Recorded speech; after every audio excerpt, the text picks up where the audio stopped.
नमस्कार, आपका स्वागत है हमारे आस्क अश्वनी जी सीरीज के एक नए वीडियो में।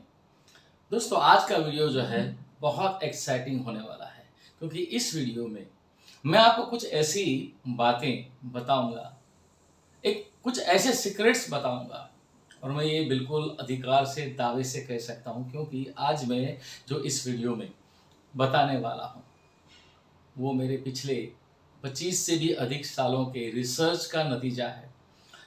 बात का मुद्दा यह है कि हर इंसान अपने जीवन में कामयाबी के लिए मेहनत करता है, अपने जीवन में सुख और शांति को प्राप्त करने के लिए मेहनत करता है।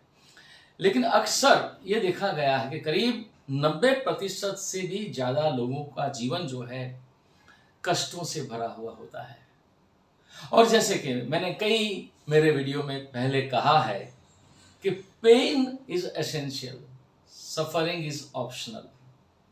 पेन का मतलब है कि जीवन में देखिए चुनौतियां जो है वो आवश्यक है, लेकिन जीवन में जो कष्ट है, सफरिंग है, जो जीवन में लोग दुख झेलते हैं, वो ऑप्शनल है। इंसान यदि चाहे तो अपने जीवन से हर दुख को दूर कर सकता है, हर दुखों से वो मुक्ति प्राप्त कर सकता है। तो सवाल यह है कि ये दुखों से मुक्ति कैसे प्राप्त की जाए। यदि मान लीजिए आपको कोई सफर पे जाना हो और आपको मैं कोई बहुत बढ़िया कार दे दूं कि आप इस कार के जरिए अपनी सफर पे जा सकते हैं, लेकिन ना आपको ड्राइविंग आता है, ना ही आपके पास ड्राइवर है, तो आप क्या करोगे? जाहिर सी बात है, बिना साधन के, बिना व्हीकल के आप सफर पे नहीं जा सकते, और उसकी वजह से आपको हो सकता है कि सफर में बहुत सारे कष्टों का सामना करना पड़े। हमारे जीवन के सफर में भी ऐसा ही होता है। परमात्मा ने हमको कुछ ऐसे बेहतरीन टूल्स दे दिए हैं कि यदि हम इस टूल्स का उपयोग करें तो हमारे जीवन से कष्टों का, दुखों का नामो निशान मिट सकता है। तो आज आपको मैं इस वीडियो में वो कौन से टूल्स हमें परमात्मा ने दिए हैं और उस टूल्स का हम कैसे उपयोग कर सकते हैं, और यदि इस टूल्स का हम बेहतर उपयोग नहीं करते हैं तो उसकी वजह से हमें कैसे जीवन में अनेक प्रकार के कष्टों का सामना करना पड़ता है, उसके बारे में आपको मैं हर एक टूल के बारे में बिल्कुल डिटेल में समझाऊंगा। वैसे तो मैं अलग से कई वीडियो अलग अलग बना चुका हूं इसके विषय में, लेकिन ऐसा एक्सक्लूसिव वीडियो इस बात को लेकर मैं आज पहली बार बना रहा हूं। तो ये कौन से टूल्स हैं?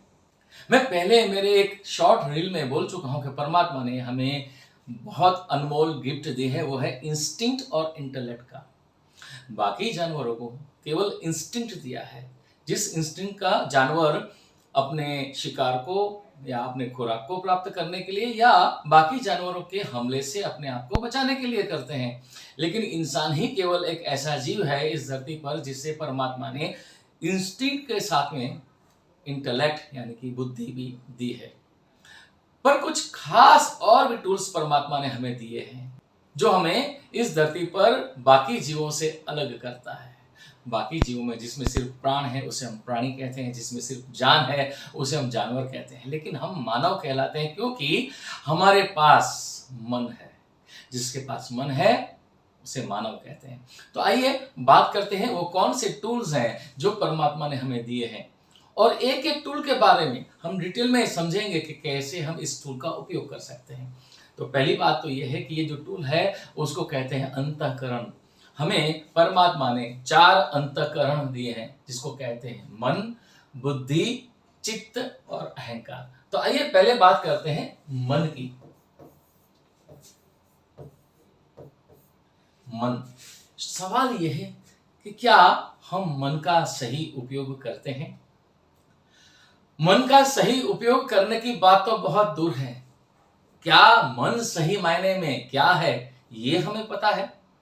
और मैं दावे से कह सकता हूं कि अक्सर ज्यादातर लोगों को मन क्या है ये पता ही नहीं है, क्योंकि अब तक जितने लोगों ने मन के बारे में कुछ भी कहा है, किताबों के माध्यम से, शिविरों के माध्यम से, यहां तक कि बड़े बड़े जो धर्म गुरु लोग हैं, जो बड़े बड़े संत महात्मा लोग हैं, मुझे बड़ा आश्चर्य होता है कि वो जब कभी भी मैं देखता हूं टीवी पर जो बड़े बड़े नाम बना के बैठे हैं वो मन के बारे में बोलते हैं। मुझे आश्चर्य होता है कि ये कैसे मन के बारे में इस तरह की बेतुकी बातें करते हैं।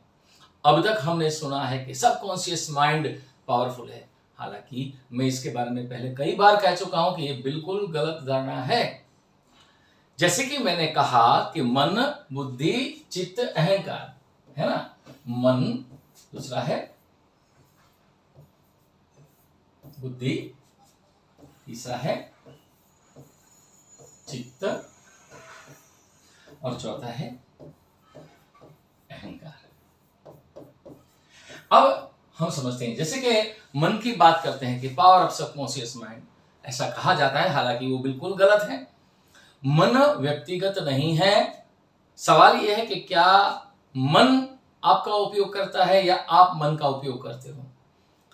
मन जो है ओमनीपोटेंट है, ओमनीप्रेजेंट है। जैसे इस पृथ्वी पर हवा व्याप्त है, हवा व्यक्तिगत नहीं होती है, लेकिन व्याप्त हवा में से कितनी हवा आप अपने फेफड़ों में भर सकते हो वो निर्भर करता है आपकी लंग्स की कैपेसिटी पर। तो चित्त एक ऐसा साधन है। मन और चित्त का जो रिलेशन है वो एक दूसरे के पूरक है। चित्त के जरिए हम मन का उपयोग करते हैं। अगर उदाहरण के तौर पे समझाऊं तो अगर मान लीजिए मोमबत्ती की एक ज्योत जो है वो चित्त है, तो उस ज्योत की रोशनी का दायरा जो है, जो रोशनी निकलती है वो है चेतना, और जिस स्पेस में वो रोशनी फैलती है वो है मन। आप समझ गए, एक रिलेशनशिप में समझा रहा हूं कि चित्त और मन का क्या रिलेशन है। तो आप अपने चित्त शक्ति के जरिए ओमनीपोटेंट और ओमनीप्रेजेंट मन का क्या उपयोग करते हैं, या मन आपके चित्त का, आपकी चेतना का उपयोग करता है। और इसीलिए पतंजलि का योग सूत्र है योगस्य चित्त वृत्ति निरोधः। योग के जरिए चित्त में पैदा होने वाली वृत्तियों को आप वश में करते हो, क्योंकि जो सुप्रीम इंटेलिजेंस है, परमात्मा जिसको हम कह सकते हैं, उसको 3 प्रकार के काम GOD, जनरेशन, ऑर्गेनाइजेशन, डिस्ट्रक्शन, सृजन, विनाश, पालन, ये करना होता है। और ये करने के लिए वो धरती पर मौजूद जीवों की चेतना का, खास करके इंसान की चेतना का उपयोग करता है। और इसीलिए तरह तरह की वृत्तियां हमारे दिमाग में पैदा होती है। और इसलिए अगर आप अपने चित्त के जरिए मन का उपयोग नहीं करते हैं तो मन आपके चित्त का उपयोग करेगा और आपके जरिए ये सृजन, विनाश, पालन, ये 3 काम करवाएगा। तो पहला आपको जो है ये सीखना जरूरी है, अगर जीवन से कष्टों को दूर करना है तो मन का अपनी चेतना की शक्ति के जरिए उपयोग करना। जैसे कि व्याप्त हवा में से ज्यादा ऑक्सीजन अगर मुझे अपने लंग्स में भरना है तो मैं जो है प्राणायाम के जरिए, योगा के जरिए अपने लंग्स की कैपेसिटी बढ़ाकर ज्यादा से ज्यादा प्राण ऊर्जा को प्राप्त कर सकता हूं। उसी तरह जब आपने चित्त की शक्ति को आप बढ़ाते हो तो मन की शक्ति का ज्यादा उपयोग कर सकते हो।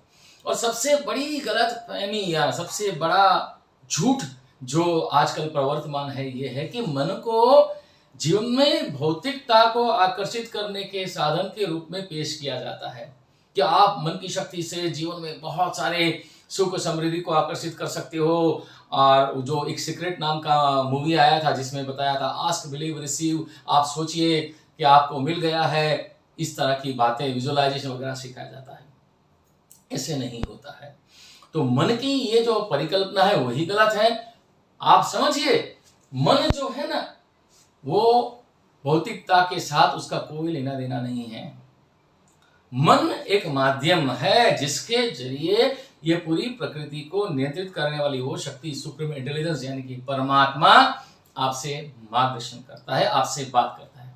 बस वो एक माध्यम है। जैसे स्पेस एक माध्यम है जिसके जरिए मेरी आवाज की तरंगे मेरे सामने बैठे हुए व्यक्ति के कानों तक पहुंचती है। अगर वो स्पेस नहीं होता, अगर शून्य आकाश होता तो मेरी आवाज की तरंगे, फ्रीक्वेंसी उस व्यक्ति के कानों तक नहीं पहुंचती। उसी तरह मन एक माध्यम है जिसके जरिए प्रकृति और परमात्मा हमसे संवाद करता है। और ये संवाद की जो भाषा है वो शब्दों की भाषा नहीं है, वो है फ्रीक्वेंसी की भाषा। और वही फ्रीक्वेंसी की भाषा कभी कभी हमारी चेतना में प्रविष्ट कर जाती है, हमारा दिमाग उसको ग्रास्प कर लेता है लेकिन समझ नहीं पाता है, डिकोड नहीं कर पाता है। तब हम जीवन में पूर्वाभास का अनुभव करते हैं, बेचैनी का अनुभव करते हैं और ऐसा फील होता है कि कुछ बुरा होने वाला है, लेकिन क्या बुरा होने वाला है ये पता नहीं चलता है। और इसीलिए क्योंकि मन आपकी चेतना का उपयोग कर रहा है, अगर चेतना के जरिए आप मन का उपयोग कर रहे होते तो ये केवल एहसास नहीं होता कि कुछ बुरा होने वाला है, लेकिन आपको ये पता चलता कि क्या बुरा होने वाला है। आपको ये भी पता चलता कि जो बुरा होने वाला है उसको आप कैसे टाल सकते हो। तो अब समझ में आ गया कि आप चित्त की शक्ति के जरिए मन का कैसे उपयोग कर सकते हो। और जो इंसान अपने चित्त की शक्ति के जरिए मन का उपयोग नहीं करता है, जाहिर सी बात है उसके जीवन में कष्टों का होना बिल्कुल संभव है। और दूसरा है बुद्धि। अब देखिए, जैसे मैंने आपको मन और चित्त के बीच में रिलेशनशिप को समझाया, वैसे ही मैं आपको जो है अभी बुद्धि और अहंकार के बीच में रिलेशनशिप है, आपको मैंने मन और चित्त के जरिए समझाया क्या रिलेशनशिप है कि चित्त की शक्ति के जरिए आप मन का उपयोग करते हो। अब देखिए, बुद्धि और अहंकार, इसका क्या रिलेशनशिप है। जीवन में कई बार आप जो है ना असमंजस का अनुभव करते हो, दिल कुछ और कहता है, दिमाग कुछ और कहता है। अब ये दिमाग जो है ना वो कैसे आता है, कहां से, अहंकार। अहंकार कहां पैदा होता है, दिमाग में। दिमाग में ये इच्छाएं पैदा होती है। अहंकार होना जरूरी है। परमात्मा ने ये जो 4 अंतःकरण दिए हैं बड़े खास मकसद से दिए। अगर इंसान के अंदर अहंकार नहीं होता तो आज तक कोई भी आविष्कार नहीं होते, क्योंकि उनके अंदर डिजायर ही पैदा नहीं होती है। अहंकार ही से तो इंसान के अंदर ये पैदा होता है कि मुझे ये करना है, मैं कुछ बनना चाहता हूं। ये मैं की भावना, जिसको हम ईगो, अहंकार वगैरह जो भी कहें, वो आता है वो इसलिए कि परमात्मा ने इंसान को अहंकार दिया है और अहंकार होना जरूरी है। कई बड़े बड़े महात्मा लोग ये कहते हैं अपने अहंकार को छोड़िए, लेकिन ये सच कहते हैं, लेकिन जो समझने वाले लोग हैं उसके बात की गहराई को नहीं समझते हैं। अहंकार छोड़ने का मतलब ये नहीं है कि कुछ अचीव करने की भावना, जीवन में कुछ लक्ष्य की उपलब्धि की भावना छोड़िए। उनका कहना ये है कि घमंड छोड़िए। अब घमंड और अहंकार में बहुत फर्क है, बहुत फर्क है। तो अहंकार जरूरी है, अहंकार दिमाग की उपज है। और बुद्धि, बुद्धि जो है ना वो दिल और दिमाग के समन्वय से आती है। बुद्धि जो है दिल और दिमाग के समन्वय से आती है। जैसी स्थिति में आप असमंजस का अनुभव करते हो, दिल कुछ और कहता है, दिमाग कुछ और कहता है। होता क्या है, आप उलझन में पड़ जाते हो। उलझन में पड़ने की वजह से आप सही वक्त पे सही निर्णय नहीं ले पाते हो, और यही सही वक्त पे सही निर्णय नहीं ले पाना, यही आपके जीवन में बहुत सारे कष्टों की वजह बनती है। जब कभी भी हमें निर्णय लेना होता है तो हम 2 प्रकार की इंटेलिजेंस का उपयोग करते हैं, इंटेलिजेंस ऑफ हार्ट और इंटेलिजेंस ऑफ हेड।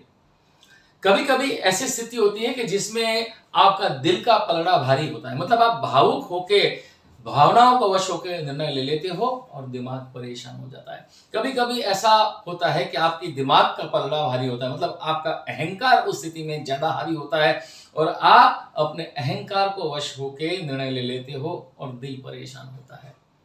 और यही जो है जीवन में सारे कष्टों की वजह बनता है। तो सही वक्त पे सही निर्णय लेने का मतलब क्या है, यूजिंग इंटीग्रेटेड इंटेलिजेंस, दिल और दिमाग दोनों के समन्वय से लिया गया निर्णय, यानी कि जीवन के मूल्यों पर आधारित निर्णय, वैल्यू बेस्ड डिसीजन। उसके बारे में भी मैं एक वीडियो बना चुका हूं। देखिए, ये जो सारे टूल्स हैं, मन, बुद्धि, चित्त, अहंकार, उसके ऊपर अलग से मैं एक वीडियो बना चुका हूं। अगर आपने वीडियो नहीं देखा है तो YouTube चैनल मेरी है, उसके ऊपर जो है इस चैनल में आप देख सकते हैं, इसमें लिंक भी दिया गया है, आप देख सकते हैं। तो ये जो बुद्धि और अहंकार का जो मामला है, दरअसल में दिल और दिमाग का जो पहलू है वो है तराजू के 2 पलड़े की तरह। और जब आप रिलेशन समझिए, जब दिल और दिमाग संतुलित नहीं हैं, तो जैसे तराजू की एक डंडी होती है, डंडी के साथ में 2 पलड़े बंधे होते हैं और डंडी के बीच में एक धुरी होती है, वो ऐसे ऐसे होती है। जब दोनों पलड़े संतुलित होते हैं तो ये धुरी जो है सीधी रहती है। अगर दोनों पलड़े ऊपर नीचे होते रहते हैं तो ये जो धुरी है वो भी कभी स्थिर नहीं रहती है। ठीक उसी तरह दिल और दिमाग जो है वो तराजू के पलड़े की तरह है, और आपका चित्त जो है चित्त जो है वो धुरी की तरह है। आप समझिए, चित्त धुरी की तरह है। तो जब दिल और दिमाग के बीच में उलझन चलेगी तो चित्त कभी स्थिर नहीं रहेगा, और जाहिर सी बात है, चित्त अगर स्थिर नहीं रहेगा तो आप ये जो टूल परमात्मा ने दिया है, मन की शक्ति हमें दी है, उसका आप उपयोग नहीं कर पाओगे। मैंने पहले ही कहा कि मन आपकी चेतना का उपयोग करता है या आपकी चेतना की शक्ति से, यानी कि आपकी चित्त शक्ति के जरिए आप मन का उपयोग करते हो। तो ये रिलेशनशिप समझिए कि अगर आपका दिल और दिमाग की उलझन है तो आपकी चेतना स्थिर नहीं है, चित्त स्थिर नहीं है, और चित्त यदि स्थिर नहीं है तो आप मन की शक्ति का भी सही उपयोग नहीं कर पाते हो। और सबसे बड़ी समस्या ही यही है कि ये जो 4 टूल्स मैंने आपको बताए, जो परमात्मा ने हमें दिए हैं, इसके बारे में अब तक किसी ने भी इस तरह से बात नहीं समझा। इसकी जो रिलेशनशिप है समझे नहीं है लोग। समझाने की कोशिश कई लोगों ने करी, ऐसी बात नहीं, बहुत सारे संत महात्मा हैं जिन्होंने इनके बारे में बहुत बढ़िया बातें कही हैं।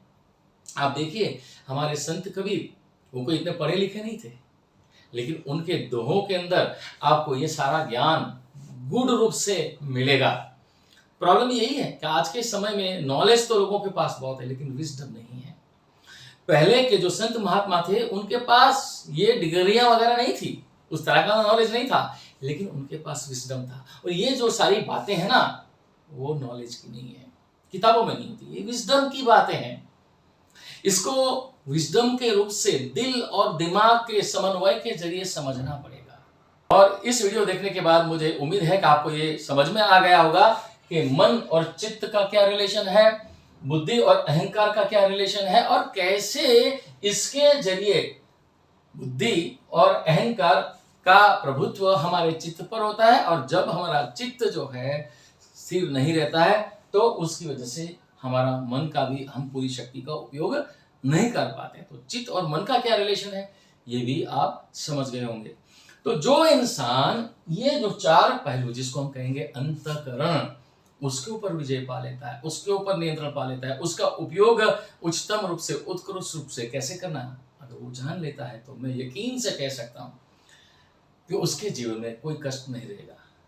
Pen is essential, suffering is optional. चुनौतियां रहेगी जीवन में, लेकिन जो इंसान ने इसका उपयोग करना सीखा है तो वो उसको चुनौतियों को कैसे हल किया जाए वो भी उनकी चेतना में, वो जो ज्ञान है उसको कैसे उस चुनौती को सुलझाना, उसका जवाब भी उसकी चेतना में पड़ा है। तो मन की शक्ति के उपयोग के जरिए वो ज्ञान भी, वो रास्ता भी ढूंढ लेगा कि कैसे उस चुनौती से निकला जाए। यदि आप ये बिल्कुल सटीक रूप से सीखना चाहते हैं कि कैसे इस 4 अंतःकरण का उत्कृष्ट रूप से उपयोग किया जाए, तो उसके बारे में हमारे बहुत सारे ऑनलाइन कोर्सेज भी हैं। हैप्पी लाइफ एकेडमी के नाम से मेरी एक एकेडमी है, जिसमें हम बहुत सारे कोर्सेज के जरिए बिल्कुल सटीक रूप से डिटेल में ये सिखाते हैं कि कैसे आप ये मन, बुद्धि, चित्त, अहंकार नाम का जो अंतःकरण है, ये टूल है बहुत बढ़िया, उसका कैसे बेहतरीन उपयोग कर सकते हैं। यदि आप हमारे कोर्सेज के बारे में जानना चाहते हैं तो यहाँ पर जो नंबर दिया गया है उस नंबर के जरिए आप व्हाट्सएप के ऊपर रिक्वेस्ट भेज सकते हैं। यदि आपको ये वीडियो अच्छा लगा है तो लोगों के साथ शेयर भी करिए। आपने अभी तक हमारे यूट्यूब चैनल को सब्सक्राइब नहीं किया है तो सब्सक्राइब भी करिए। धन्यवाद, शुक्रिया।